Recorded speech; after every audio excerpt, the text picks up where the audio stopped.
Bueno, entonces yo les había dejado por el WhatsApp, les dejé una guía número 1, que era la guía de la semana pasada. De igual manera, vamos a ver un momento rápidamente. ¿Cuál será esta guía número 1? Aquí está.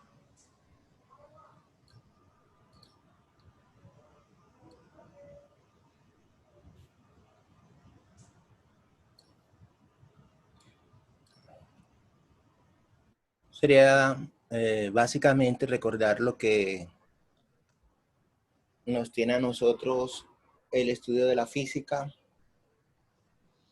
Esa guía a nosotros nos va a indicar lo importante que es la medida, y que la medida se constituye en algo muy importante para todos los procesos que nosotros a diario manejamos. De hecho, es muy importante conocer las medidas, porque las cosas tendrían una idea, una perfección, una mejora en todos los aspectos, calidad, en fin, en todos los aspectos cotidianos. La medida es un uso frecuente, y que para medir siempre hay que tener claridad de saber lo que se está midiendo, cuáles son las magnitudes, cuáles son las medidas, cómo deben tener esas características. Que la persona que esté de pronto usted haya escrito o haya dejado anotado unas medidas, la otra persona sepa a qué se refieren esos números. Y esos números se refieren precisamente de manera más clara cuando usted coloca los símbolos, las magnitudes. Por ejemplo, si yo coloco 25, eso es un número ahí vago. Eso no es una medida, porque no hay claridad. ¿25 qué? O sea, no sé a qué se referirá la persona que lo haya escrito así. Puede ser distancia. Ahora, si es distancia, será 25 metros, kilómetros. O sea, no nos dice nada una medida. Entonces, en toda medida, además de ese valor numérico, ese número, debemos tener claridad al colocar la magnitud, el símbolo, lo que estamos midiendo, para que la otra persona, cuando lo lea, debe tener claridad. Entonces, si allí estamos leyendo 25 metros.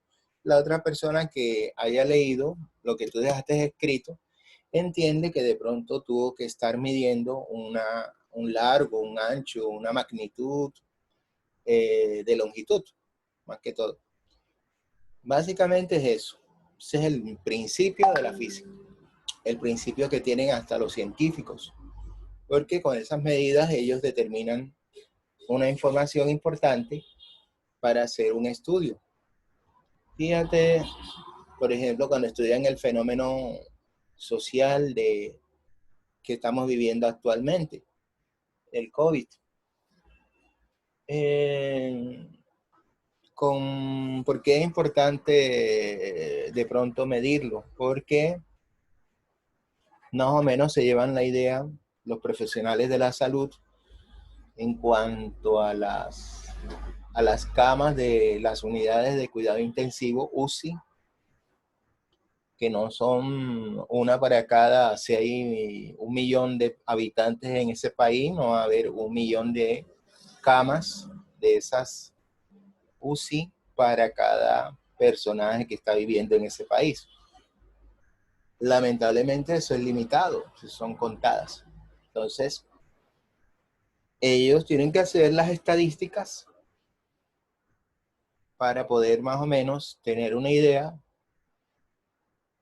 acorde a la complejidad como vaya la pandemia, determinar más o menos cuántas camas se tienen que usar. Y así, por ejemplo, como la gente nunca llevó control ya la cuestión desordenada, se incrementaron y notamos a veces en algunas ciudades, aquí por ejemplo en la misma Colombia, en algunas ciudades donde se disparó la contaminación del virus y por ende la cantidad de camas que aparecían en las unidades de cuidado intensivo alcanzaban un tope que siempre escuchábamos, ya está en un 50%, ya está en un 78%, y cuando ya se alcanza el 100% significa que ya están todas ocupadas y que si se da una emergencia no habría ni siquiera, si hay una persona que no tiene COVID y le da un infarto, ya no tendría el espacio para que le hicieran ese cuidado intensivo. Entonces, es muy importante eso. La medida es muy importante en todos los procesos de la vida. Y a todo lo que le debemos precisamente, le debemos el hecho de las medidas. Ahí yo les dejé un enlace YouTube, ahí aparece. En ese enlace más o menos aparece explicada toda la clase, con la cual te puedes orientar. La temática que vamos a abordar aquí sería en esta guía el método científico, lo importante de las magnitudes y unidades, lo que es medir, el uso y el manejo de plegable con factores de conversión. Hay un plegable que también lo voy a compartir por aquí, por el WhatsApp, y que nos va a servir para responder alguna de las preguntas también de esta misma guía. Entonces, lo que vamos a indagar aquí es precisamente que todo fenómeno que nosotros observamos por nuestros sentidos, a veces la información que percibimos de ellos no es correcta y a veces necesita de pronto utilizar unos instrumentos que le permitan más o menos tener una certeza de lo que posiblemente podría explicar. Por ejemplo, si observamos ese personaje que está en la silla, ¿qué podrías decir, a ver, intuitivamente, por la experiencia tuya?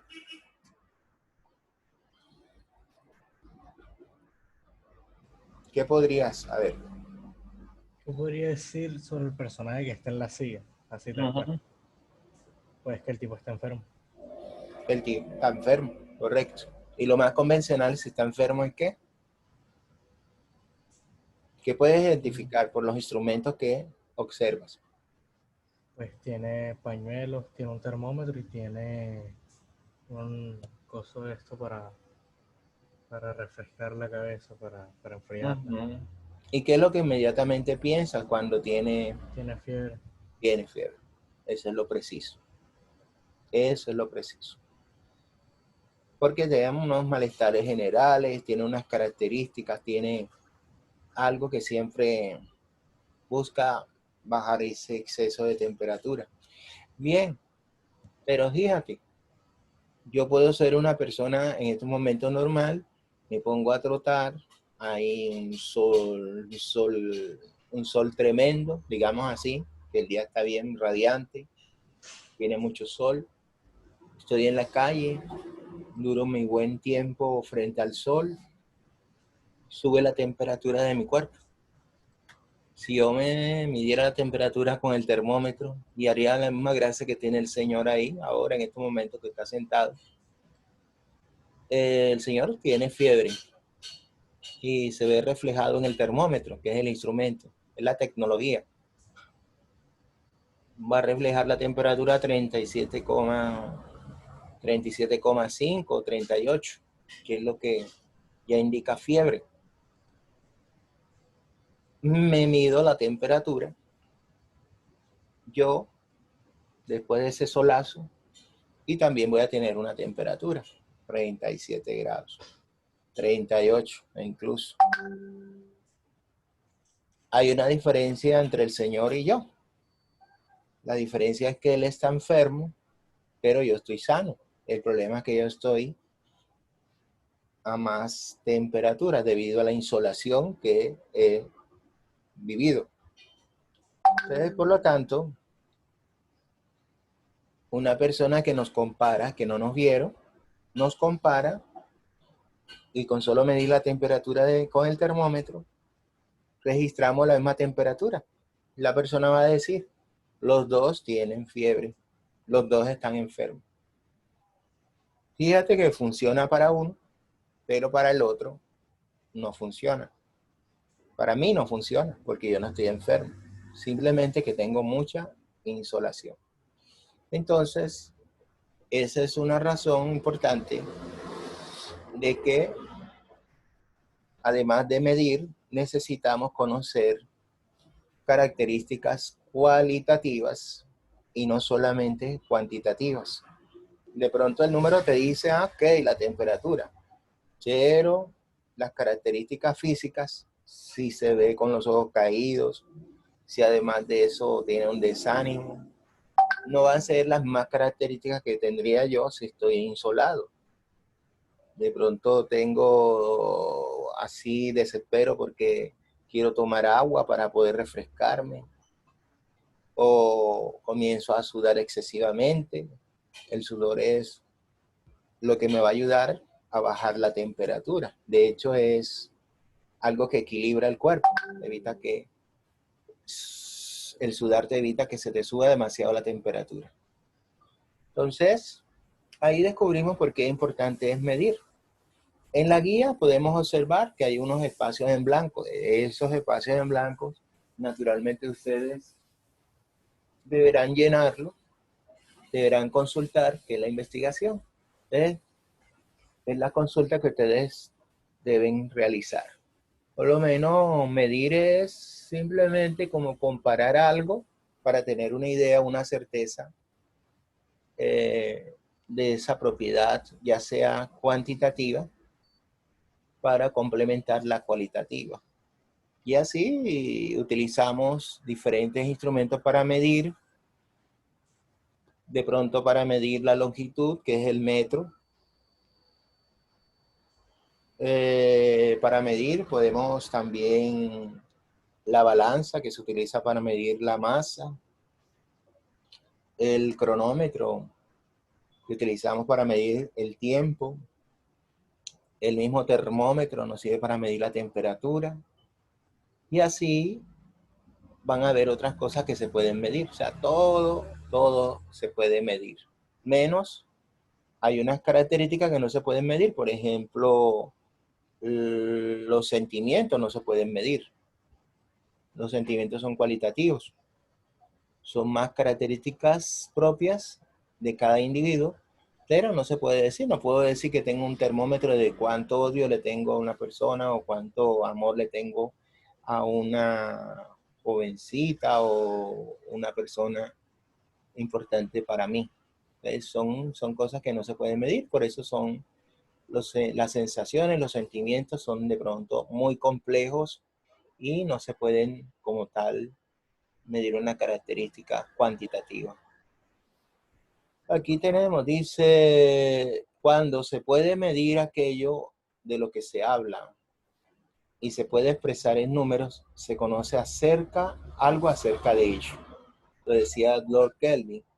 O sea que si yo mido, yo tengo una claridad de lo que voy a encontrar en lo que esté estudiando, lo que te diría de pronto en la ciencia. Ahora, en la edad de la piedra, se utilizaban mucho las medidas. ¿En qué sentido? No en el sentido que hoy conocemos. De pronto al momento de la sociedad cavernícola, cuando iba a cazar con los grandes animales, dinosaurios, descubrieron que un solo hombre prehistórico no podía cazar un tremendo animal dinosaurio. Se dieron cuenta de que unidos, ya no solamente uno, sino una horda completa, digamos una docena de personas, de 12 individuos o más, se unían para poder cazar esos tremendos animales, eran prehistóricos. Ahí se dieron cuenta que siempre lograban vencer al enemigo o a su presa, cazarla. Entre más se daba la cantidad, ahí sale el término, la unión hace la fuerza. Y aprendimos mucho de ello. Aprendimos mucho de ello. Por ejemplo, los primeros hombres de la ciencia eran los brujos. Siempre asustaban. Siempre de pronto eran las personas más avispadas. Sacaban provecho del temor de las otras personas. De pronto ya ellos conocían más, tenían como que la mente abierta para ver lo que podía ocurrir en la medida que fuera ocurriendo. Por ejemplo, la sensación que estamos viendo ahora en el cielo se está oscureciendo y ya por esa época ya usted sabía que se producen tormentas eléctricas. Entonces, estos brujos que siempre se entraban a los pueblos, siempre los atemorizaban, decía cuando se formaban estas nubes oscuras que iba a llover y que iba a haber tormenta eléctrica. Naturalmente ya ellos sabían con qué nubes es que se daban esas tormentas eléctricas. O imagínate que ya eran capaces de decir se va a dar un huracán, pero porque se daban en las mismas épocas del año, se daban todos estos fenómenos. Entonces, ellos se aprovechaban de ese conocimiento que tenían por experiencia y lo aplicaban a las culturas, a los pueblos, logrando de esa manera atemorizar, logrando de esa manera hasta ser jefes, lo que le decían también plumas blancas, aquí en América del Norte. Por eso era la temeridad, la temorosidad a todas estas cosas que están asociadas. Incluso decían que cuando habían tormentas eléctricas en las lluvias, decían que Dios estaba molesto con la población. Y generalmente esos brujos hacían como que para llamar más la atención y crear más temor, que la única manera de calmar a Dios que estaba enfurecido era brindar un sacrificio humano a los dioses para que se calmaran. Entonces, esas eran las creencias que ellos tenían, pero el propósito era atemorizar a toda la comunidad, a toda esa cultura, con el fin de darle como que respeto. Ahí es donde vemos entonces que esos brujos medían. Y de ahí sacaban sus propias conclusiones. Además, fíjate, la primera clasificación de la naturaleza, por ejemplo, la hizo Aristóteles, donde comparaba lo que era lo grande, lo pequeño, y así tenía como una clasificación de las cosas. Los seres que habitan en la tierra, los seres que habitan, los que vuelan, los seres que habitan en el agua, los que se arrastran. Eso era una manera de clasificar. Bien.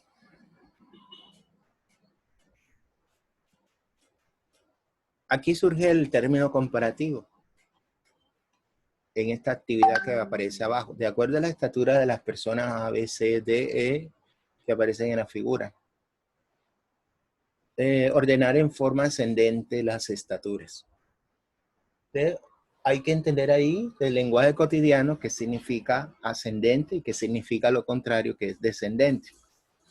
A ver, dime más o menos qué idea tienes tú acerca de en orden ascendente. De menor a mayor. De menor a mayor, correcto. Entonces, de acuerdo a eso, para poder responder la pregunta A, tendríamos que tener en cuenta el orden ascendente. ¿Quién sería el menor y la última persona sería la mayor? Esas son las razones que vamos a medir. características cualitativas. En la B, la misma historia, pero se ajusta a la más alta, identificaría particularmente cuál es la más alta, la más baja, la más esbelta y cuál es la de menor contextura. En la parte C, vamos a investigar a ver si tú sabes cómo se debe medir la estatura de una persona. Si tú conoces cómo es el paso o qué pasos se tienen que hacer para medir la estatura de una persona. Y lo hacen cuando uno va a un examen médico. Claramente va a una EPS. Por cualquier circunstancia, el médico general le dice inconscientemente cómo son las etapas. En la D, ¿por qué es importante medir? Y en la E, ¿qué aspectos a medir se emplean para conocer el estado de salud de una persona? Generalmente menciona 5 aspectos. Por lo menos, ¿qué otros aspectos miden los médicos para saber que está bien, que todo está normal? Prácticamente la guía es una actividad que nos permite completar el concepto de magnitud. Magnitud es lo que se mide. Por supuesto, se va a investigar, se va a consultar para ahí un concepto más amplio. Todo lo que yo puedo medir es una magnitud. Todo lo que yo pueda medir. Puedo medir la estatura, puedo medir la temperatura, puedo medir la intensidad luminosa, puedo medir la carga eléctrica. Y esas magnitudes se clasifican. Esa clasificación puede ser de 2 clases, por su naturaleza o por su origen. Por su naturaleza, conoceremos las magnitudes escalares y las magnitudes vectoriales. Dentro de esas magnitudes escalares, solamente nos interesa el valor y la magnitud. Por ejemplo, una estatura es una magnitud escalar. Ahí en ese espacio habría que definirla y dar ejemplos, por supuesto. Otra magnitud escalar sería, por ejemplo, el volumen, el área. Solamente son características que nos muestran su valor numérico y su respectiva unidad.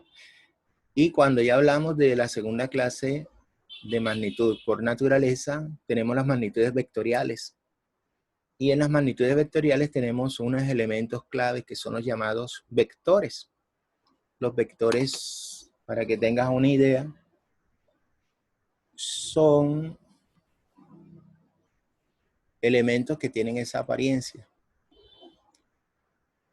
que le dicen comúnmente una flecha, que le dicen en geometría una semirrecta o un rayo, pero en física se llaman vectores, por eso es el nombre vectoriales.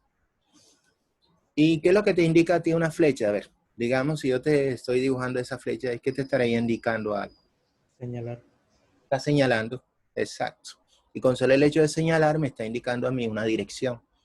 Quiere decir que las magnitudes vectoriales, además de las cantidades y las unidades, tengo que señalar hacia dónde es el objeto que se está moviendo, que esté haciendo una acción.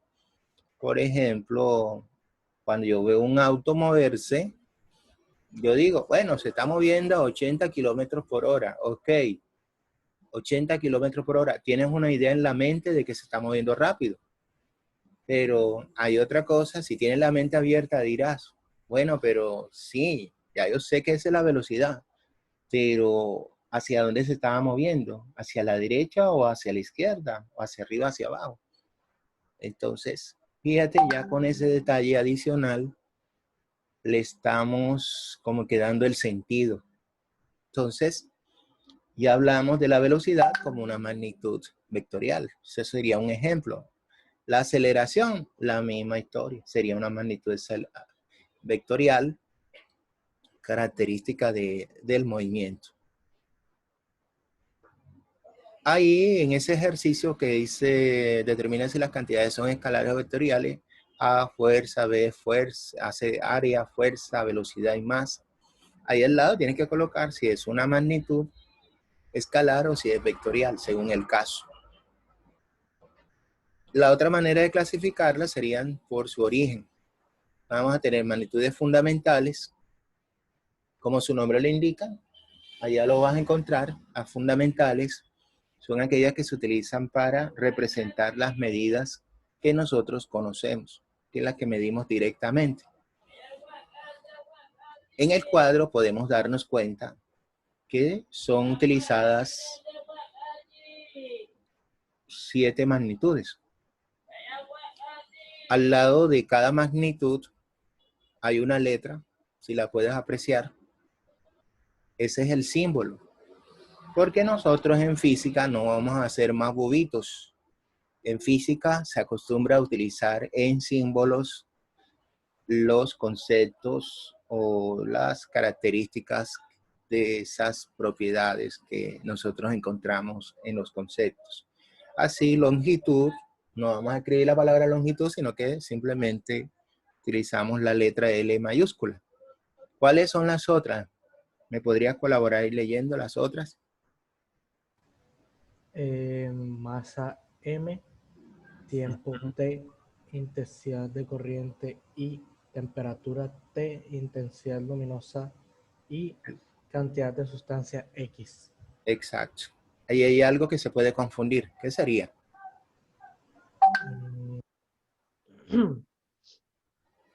La intensidad luminosa y la intensidad de corriente. Porque El dos. tiempo y la temperatura. Yo diría que las 4, ¿verdad? Porque mira que una es mayúscula y la otra es Minúsculo. minúscula. Entonces, si no tienes claro, se puede confundir. Ya sabes que el tiempo es T minúscula y la temperatura sería T mayúscula. La intensidad de corriente sería I minúscula y la intensidad luminosa sería I mayúscula. Al lado tenemos, por ejemplo, la idea es utilizar aquí el sistema internacional. Mira que te dice completar el cuadro con las magnitudes fundamentales en el sistema internacional, SI. ¿Por qué el sistema internacional? Porque es el sistema que más se utiliza en las ciencias. Por ejemplo, la longitud. ¿La unidad cuál es? Metro. Metro. Ahí sería el nombre. La unidad significa el nombre, mientras que el símbolo es la inicial. El metro se representa con M minúscula. No, aquí no cabe más nada que M mayúscula, no. Tiene que ser con M minúscula. La masa tendría que yo buscar en el sistema internacional cómo se mide la masa, el tiempo, la intensidad de corriente, la temperatura. Creo que es en el tiempo, no recuerdo, masa, gramos, temperaturas centígrados o Celsius, intensidad luminosa, no sé, cantidad de sustancia. Sí, pero ese sería en el otro sistema, el sexagesimal. En la masa, por ejemplo, sería kilogramos. Ya, porque estamos hablando en el sistema internacional. ¿De acuerdo? Porque vamos a conocer 3 sistemas. Sistema internacional, sistema sexagesimal y el sistema inglés. Y como vamos a utilizar más aquí el sistema internacional, tendríamos que conocer esas magnitudes, qué unidad y qué símbolo se usaría para poderla comprender. ¿De acuerdo? Esto sería para investigar. Ya eso hoy uno pone en Google cómo se mide la masa en el sistema internacional. Ya eso automáticamente te da la respuesta. Fíjate que utilizaban antes curiosamente, para medir, utilizaban partes del cuerpo. Por ejemplo, el ojo, por los parpadeos. Tú haces generalmente, el parpadeo es abrir y cerrar el párpado del ojo. ¿Y cómo lo hacían? Simplemente de la manera usual, 3 parpadeos o hasta 2 parpadeos en un segundo, lo haces tú normalmente. De esa manera miden los médicos a ver qué tal, si tienen alteraciones o no. Se mira de pronto si la persona está con sentido o perdió el sentido, está en estado de coma. Le hacen pasar una lámpara con luz y se dilata la pupila o se contrae. Si no reacciona a ninguna de las dos, la persona puede estar de pronto en estado vegetal o ya falleció. Esa es una de las circunstancias. Se utilizan también partes del cuerpo, por ejemplo, la mano para decir cuartas. Cuando tú extiendes el pulgar lo máximo que puedes con el dedo meñique y mides cuartas, esa era una manera. De ahí vemos de dónde sale el concepto del pie, de dónde sale la pulgada. La pulgada es el grosor que tiene un dedo y el dedo pulgar precisamente. Por eso viene el nombre.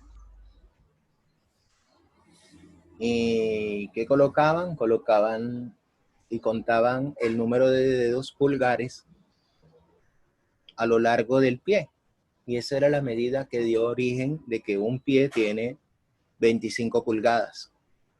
En pocas palabras, te estaría diciendo que un pie tiene 25 dedos del pulgar a lo largo. De ahí nace la medida esa. Es una equivalencia muy importante. Seguimos aquí de pronto. Las medidas magnitudes fundamentales, como su nombre lo indica, son las más importantes. Ahí están los ejemplos. Ahí tienes longitud, masa, tiempo, intensidad de corriente, temperatura, intensidad luminosa y cantidad de sustancia. Esos son ejemplos de magnitudes fundamentales. Y cuando ya entramos a buscar de pronto las magnitudes derivadas, las derivadas, el mismo nombre lo dice, tengo que combinar las anteriores, o sea, las fundamentales, me van a aparecer más de una. Esos son el resultado de combinar las fundamentales. De ahí tendrás que buscar ejemplos, y te doy algunos, por ejemplo, la velocidad. Si yo mido la distancia y mido el tiempo, arriba tengo la distancia en metros y abajo tengo el tiempo, yo con eso puedo encontrar la velocidad. La velocidad es la combinación de la longitud con el tiempo. Lo mismo sería, pero al tiempo al cuadrado sería la aceleración. Y así vas a encontrar en la medida que vayas consultando. Básicamente este es un repaso. La cantidad de medida es el valor determinado de una magnitud.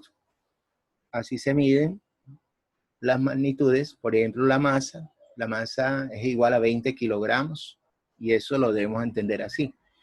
El tiempo T minúscula es igual a 30 segundos y lo vamos a leer así, segundos. La longitud de L es igual a 5 metros y así vamos a entenderlo como metros. Para ejecutar una medida es preciso disponer de una unidad, por supuesto. ¿Cómo voy a medir algo si no sé cuánto mide la regla, cuántas son las medidas o cuáles son las medidas que utiliza ese instrumento que voy a usar? Entonces no puedo pretender que de pronto me entreguen en Estados Unidos una regla que mida en pies o en pulgadas y esa misma regla yo voy a pretender y a medirla acá y lo que me diga allí, si me da 200 pies, voy a pensar yo que esos 200 pies serán los mismos 200 centímetros acá. Eso es falso. Eso no puede ser cierto. Entonces, el patrón que usa esa regla que mide en pies es el pie y ese es de otro país. Mientras que acá usamos el metro y usted con el metro sabe que son 100 centímetros y la unidad básica es el centímetro. Ya sabe que la unidad más pequeña, de pronto que tenga relativamente la regla, puede medirlo en centímetros. Ahora hay más reducidas, son los milímetros. Ya esos son divisiones más pequeñas que el centímetro. Esas son las rayitas más pequeñas que encontramos en una regla.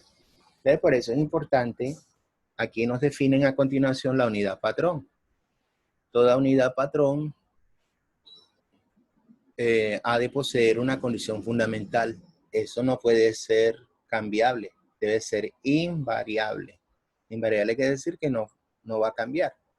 Te vas a la China y 1 metro en la China también sería 1 metro, acá también en Colombia. Si te vas al polo norte o al polo sur, la misma historia.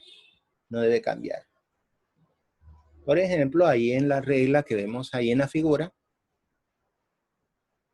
sabemos que el largo de esa regla es de 5 metros, porque lo estamos comparando con lo que vemos más pequeño ahí abajo, que es 1 metro. Ese es el patrón de medida, y que exactamente cabe 5 veces. Por eso, 5 metros significa tomar el metro como unidad de medida y saber cuántos metros exactamente cabe en la regla. Ahí cabe cuántas veces. ¿Qué número colocaríamos ahí en la raya? ¿Cuántas veces debe caber el metro ahí? En la regla de arriba. En la regla. Son 5 veces. Serían 5 veces, correcto. Entonces, eso es lo importante de definir claramente lo que es un patrón de medida. Entonces, ese patrón es el que tú vas a comparar con el objeto. Eso es en cuanto a la longitud. En cuanto a la masa. La masa es la cantidad de materia que posee un cuerpo. Y eso es lo que nos define a nosotros desde la química, desde la física. Y que ese término de masa a veces lo confunden con el peso. La masa es la cantidad de materia. El peso es donde ya, además de la masa, tenemos que agregar una amiga nuestra de la física que se llama la gravedad. Entonces, si yo tengo en cuenta la masa y la gravedad, ya con eso sí puedo decir que estoy determinando el peso. ¿Qué diferencia hay entre masa y peso en un instrumento? Hombre, que la masa yo no la puedo medir directamente. No la puedo medir. Tengo que utilizar siempre un instrumento. Eso me va a ayudar a mí a hacer una medida real. Y eso en física ya hoy se define como un estado de inercia, el estado en el cual la masa permanece invariable y siempre va a ser la misma. Son conceptos que iremos tocando en la medida que vayamos avanzando. Y ahí por experiencia vamos a aprender que las unidades tienen otras unidades, otras equivalencias. Yo les mandé la semana pasada esta guía, el mismo viernes. Sí la viste, ¿verdad? Sí, sí. Y ahí, en esta parte, ¿cuánto pesa 1 kilogramo? Se imagina 1 decímetro de agua. Se llenara un cubo que tenga 1 decímetro por 1 decímetro de altura también, de largo y de ancho, multiplicado daría 1 decímetro cúbico. Y que si lo llenábamos con agua, eso nos daría que 1 litro de agua equivale a 1 kilogramo de agua, como si estuviéramos pesándolo, exactamente. 1 decímetro cúbico es 1 litro, y eso pesa exactamente, aproximadamente 1 kilogramo de agua. ¿Y qué es un decímetro? 1 decímetro es una décima parte, como tu nombre te lo dice, una décima parte del metro. ¿Ya? Por ejemplo, 1 metro equivale a ¿qué? A 100 centímetros. Entonces, la unidad básica de la longitud del metro. Hacia abajo están unidades más pequeñas que se llaman decímetros, centímetros, milímetros. Hacia arriba hay unidades más grandes que el metro, está el decámetro, está el hectómetro, está el el kilómetro y está de último el miriámetro. Estas unidades van de 10 en 10. Entonces, cuando yo voy a buscar una equivalencia entre metros y decímetros, ya yo sé que un metro equivale a 10 decímetros. ¿Sí? Entonces, esa es una equivalencia del metro. Es la familia del metro. Esta familia que vemos más pequeñas son las que le llamamos submúltiplos. Y esas unidades que vemos más mayores que el metro, le damos el nombre de múltiplos. Y esta es la unidad fundamental. La unidad fundamental de longitud. ¿Tienes alguna pregunta respecto a eso? Entonces ya tú sabes que esas son otras unidades que son familias del metro. Y eso forman parte de la longitud. Entonces cuando hablamos de miriámetro, kilómetros, ya tú sabes que esos son familias del metro. Y ahí se está midiendo un metro. Se está midiendo una longitud. Ahora, ¿qué se puede medir? Se puede medir el alto, el ancho, la altura, el espesor. ¿Sí? Esas son características de longitud. ¿Quedó claro, verdad? ¿Sí? Señor, señor. Bueno, entonces ahí que tenemos el patrón básico de medidas. Se conserva ya en la oficina de pesos y medidas en París. Para que tengan una idea de que las cosas no se inventan y ya vamos a usarlas, ¿no? Hay un organismo que se encarga de llevar el control de las medidas. Porque sería un caos. Sería un caos. Todo se inició allá en Francia. Todo se inició en Francia, ese caos. En Francia se utilizaban una cantidad impresionante de medidas, de símbolos. Eso llegaba a la gente y se confundía mucho. Entonces, podía ser víctima de engaños. Se tuvo que crear esa oficina que se encargara de controlar eso para que no hubiera ese caos y se organizaran las cosas de acuerdo a lo. Y surge el sistema de medidas en la oficina de pesos y medidas que está allá en Francia. Bueno, hay cuerpos de masa pequeña, cuerpos de masa grandes. Por supuesto, como masa que tiene un cuerpo, esta puede variar. Incluso se cree que los electrones no tienen masa y son partículas, que eso sería lo más pequeño, hasta lo más grande, lo más macroscópico, que de pronto podría ser una estrella, ni siquiera el Sol nuestro. Uno se imagina que el Sol nuestro es el más grande y resulta que hay estrellas mucho más grandes. Nosotros no somos nada frente al universo, al cosmos. Y por eso hablamos de dos líneas, el microcosmo y el macrocosmo. Esos son dos polos opuestos, son diferentes. Así como encontramos en la célula y así como encontramos también a nivel más macroscópico. Aquí hay una observación muy importante y es lo que nos tienen que decir respecto a cómo se debe escribir las unidades. Todas las unidades, según las reglas del sistema de pesos y medidas, se deben escribir en letras minúsculas. Ahí está la razón por qué el profesor me dice a mí que debo escribir metros con M sola y con letra M minúscula. No la puedo escribir con M mayúscula o inventarme cualquier otra cosa. No, porque se estaría dañando el concepto académico que viene de esos sistemas. Téngase presente que el peso y medida es como las normas en contexto. que son las normas para presentar trabajos escritos y que esos trabajos escritos tienen una buena presentación, si tienen una portada, en la portada se identifican unos elementos, el nombre de la institución, el nombre del estudiante, el trabajo presentado, cómo se llama la materia, a qué profesor va dirigido.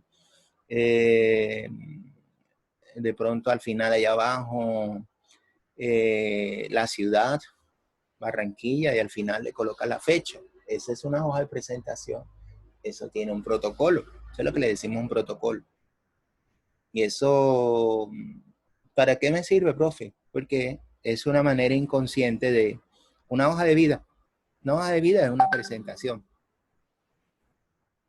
Ya eso está mandado a recoger de la hoja Minerva, azulita, aquella. Eso no. Ahora son hojas en las cuales tienes que preparar muy bien todos los elementos de la hoja de vida.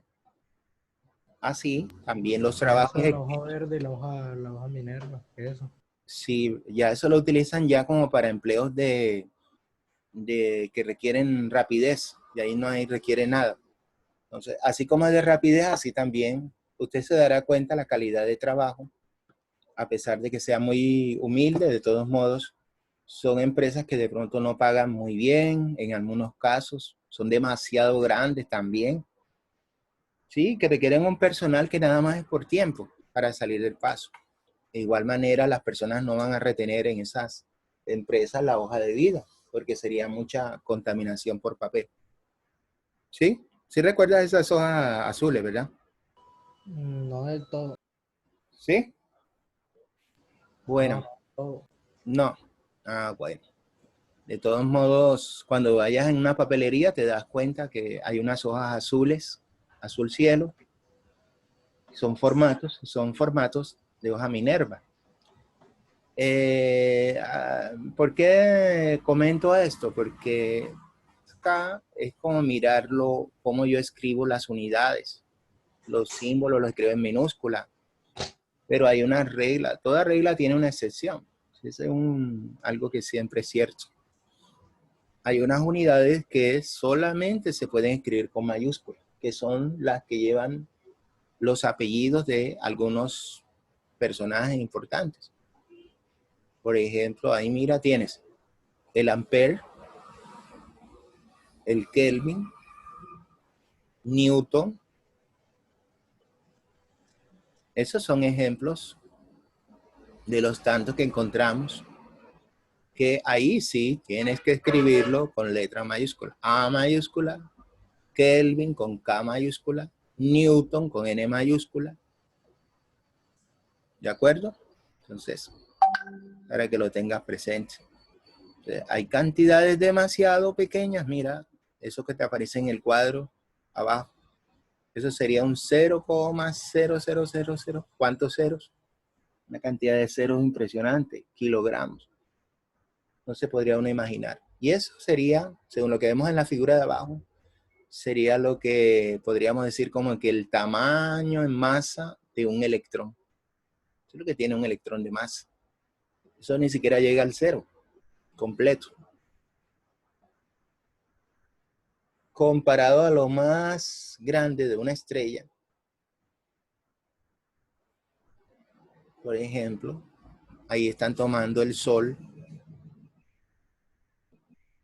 Ahí vemos los elementos de abajo, el tamaño en cuanto a la masa. El Sol tendría ¿cuántos kilogramos? Vamos a ver si te atreves a leerlo. ¿Cómo sería eso? ¿Cómo se lee ese número?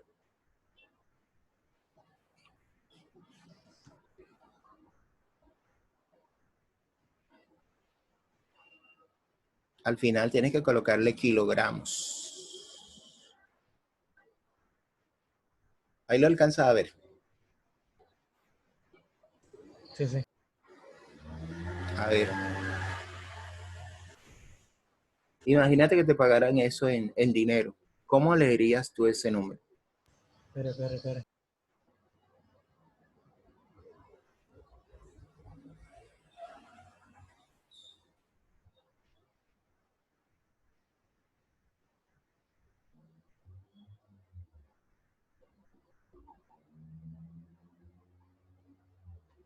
sería millón, billón, trillón, trillón, trillones.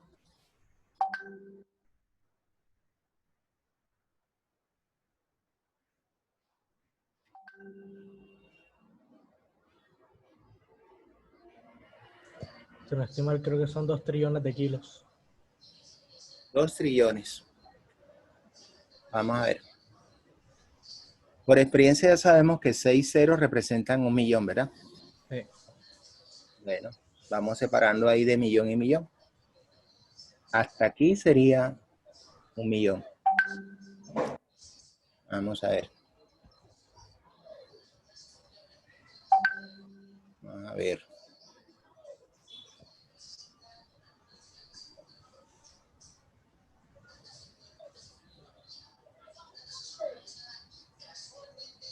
Un trillón. No sé si esto me lo asegura.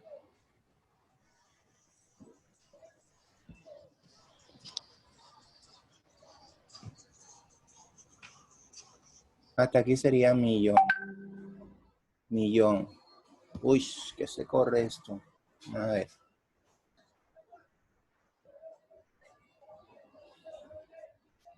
Millón. Billón.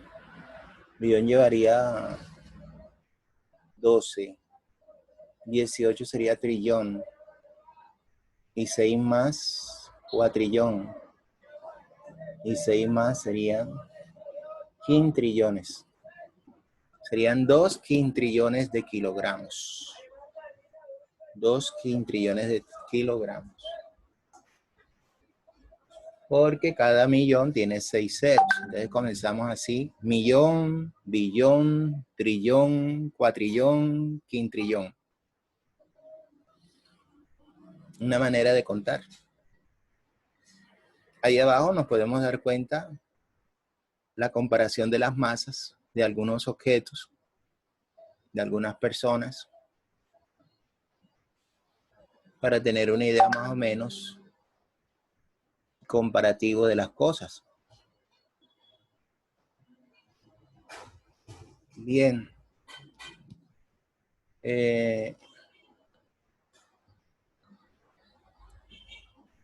Entonces, vamos a ver.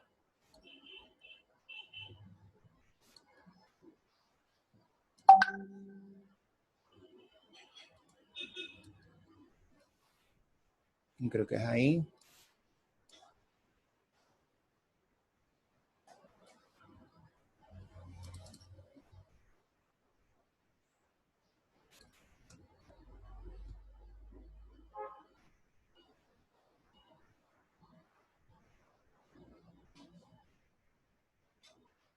No salió. ¿Por qué no saldría? Vamos a ver.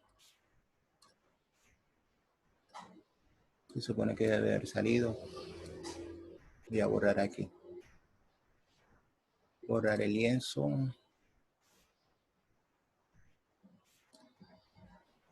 Intentarlo otra vez. Física de 10.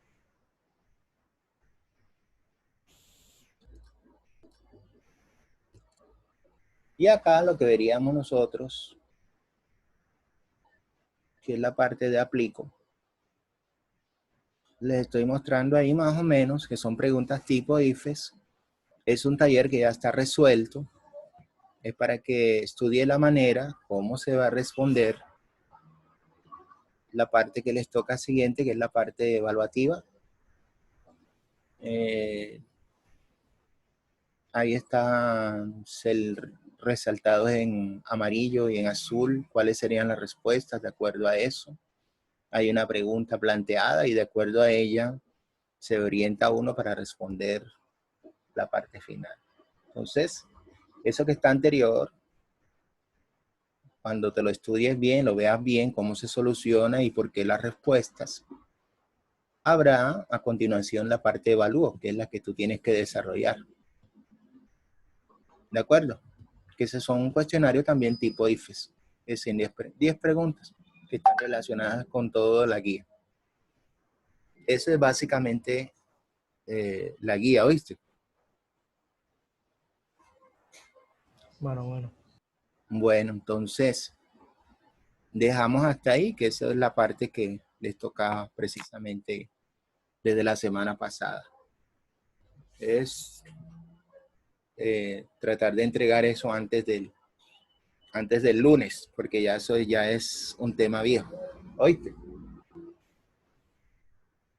Bueno, si no tienes preguntas, dejaríamos hasta aquí ya por todo lo que hemos tratado de esta guía número 1. ¿Listo? Bueno, Entonces estamos hablando, jovencito. pues estamos hablando. Cualquier cosa, me haces una pregunta por el WhatsApp, no hay problema. Yo te respondo. Dale. ¿Listo? Hasta luego. Hasta luego.